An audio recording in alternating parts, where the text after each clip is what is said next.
We're showing you video fresh from the Quirino Grandstand. Let's show it. Okay, the result of a stampede that just happened. Okay, you're seeing, I think, okay, this is right after the alleged stampede. We're waiting for a reporter. You see a lot of people just in chaos right there, and a lot of people were hurt. There was shoving, pushing. The railings fell off. This is in front of the Quirino Grandstand. Okay, where the railings had actually gone off. Okay, some people were brought to the hospital. You see a woman right there that's been hurt, crying.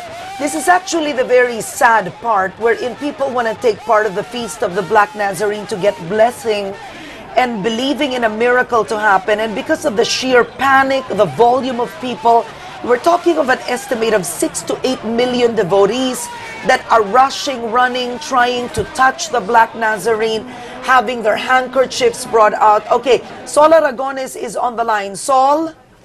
Wait natin. Hello? Okay, go ahead, Sol. Karen? All right, go ahead. Anong nangyari?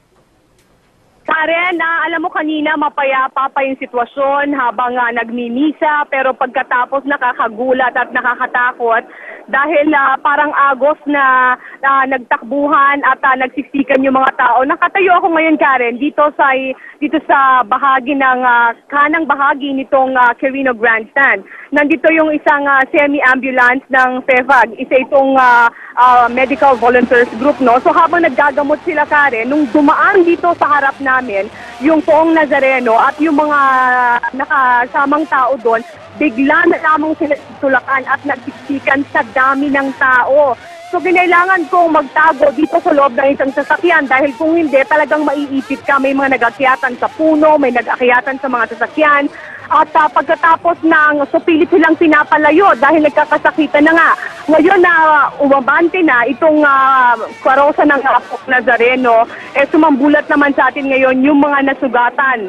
Karamihan sa kanila, Karen, ay nagkaroon ng bali sa lieg, sugat sa paa, nagkaroon ng putok sa ulo dahil nga sa pagsidiksikan at may mga bakal din na tumilapon sa kanila. Ngayon ay bahagya ng humuhupa, nagiging payapa na ulit, Karen, kasi nakaabante na nga yung mga deboto na kasama dito sa prosesyon ng Poong Nazareno, Karen.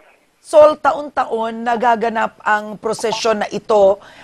Parang hindi ko pa naman natatandaan na may nabalita ang yung railings mismo ang bumagsak. Anong nangyari ngayon at yung railing talaga ang bumagsak? Karen, ito yung mga bakal na nakaharang para nga hindi magkagulo yung tao.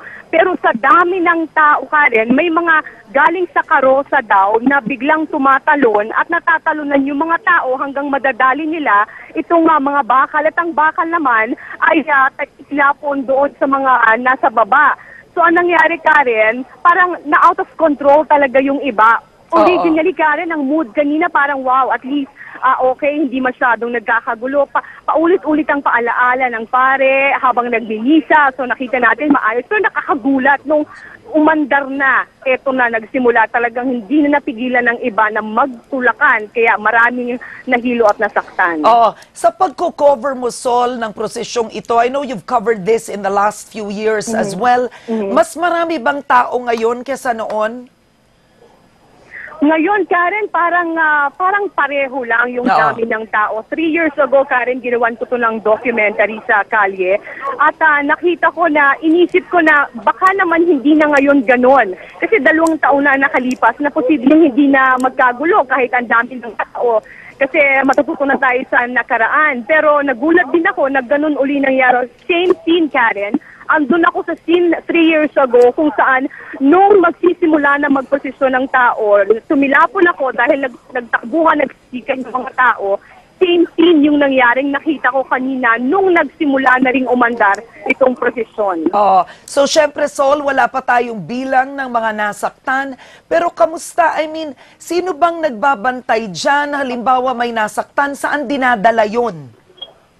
Karen, mayroong 20 medical volunteers na station sa iba't ibang lugar dito. Kausap natin ng Red Cross kanina, may 11 stations sila na nakalagay, maraming ambulansya, mayroong 350 volunteers At itong volunteers na sinasamahan daw kung itong IRA, FEPAG ang tawag sa kanila, iba't ibang klase ng volunteers at nakastasyon sila sa iba't ibang lugar. Pero ang main point dito, Karen, yung kinatatayuan ko, itong Quirino Grandstand, and Quiapo, kung saan, true enough, dito nga nagdagsaan yung mga nasugatan. At hanggang sa mga oras na ito, Karen, ay dinagamot pa nila yung mga naipit na bagsakan, tunan, dito sa lugar na ito. All right, Sol Aragones, thank you very much, Sol, at mag-ingat ka dyan. Thank you, Sol.